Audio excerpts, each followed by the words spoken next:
Hey everyone, I'm David from the podcast team at I-Fal, your English learning app. Thanks for joining me today over a virtual coffee. We're going to look at 5 cool news stories, and I'll give you a simple English summary, plus a bit of warm Israeli commentary. Let's go. First story. A new Israeli teen movie called Tichon Magshimim. It mixes the feel of classic comic book action with the vibe of 8 Mile, the famous hip-hop movie. The film tells the story of high school students who love rap, and they try to put on a big show.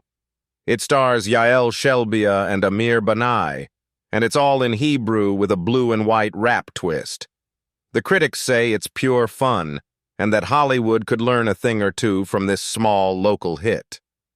As an Israeli, I loved how the film shows local streets and slang. We don't need big budgets or foreign jokes to make something great. I can already imagine friends lining up at a Tel Aviv cinema, eating popcorn and bobbing their heads to the beat.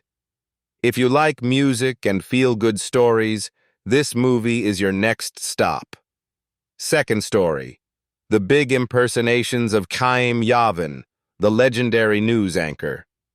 Over the years, comedians on shows like Zehu Zeh, Eretz Nehederet, and others have made funny sketches imitating him. Sometimes they praise him, and sometimes they tease him, but every performance shows respect for his style and his famous line, "Ladies and gentlemen, the country has gone." This piece made me smile because I remember Sunday nights at my parents' house. We'd watch the news and then switch to the comedy show. Everybody tried to copy the serious way Chaim Yavin spoke, and it always came out a bit silly. It's great to see how one person's style can become part of our culture. Next time you meet an older friend, you can joke in English. "Ladies and gentlemen, watch your step," and see if they get the reference. Third story. What Tel Aviv restaurants could learn from Spanish waiters. An author spent time in Madrid and heard the phrase "con mucho gusto" from waiters again and again. It means with great pleasure, and they said it every time they served food or refilled water. Back in Tel Aviv, the same author noticed that many restaurants and even coffee shops add extra charges without much charm, so service feels a bit cold or greedy. As someone who lives in this city, I agree service can sometimes feel rushed or expensive here. In Spain, waiters take their time, and they really show they are happy to serve you. Maybe in Tel Aviv we could remember to say "my pleasure" when someone thanks us, or to smile more when we bring the check. It makes a small difference in daily life, and it's a nice phrase to practice in English. Fourth story. Brand news from Israel. First, 2 young designers just launched a perfume that tells a story. It's more than a smell, it's an experience. Second, a modern minimalist fashion label has a new men's shaving kit that looks very stylish on the bathroom shelf. Third, a restaurant now brings together flavors from India, Korea, Thailand, and Japan on one table, so you can taste different Asian cuisines in one meal. Fourth, there's a new portable fan that gives you a constant breeze, even when you walk outside. And finally, a kitchen technology startup is changing how we cook with new smart gadgets. I love how creative people in Israel can be, and I enjoy supporting local brands.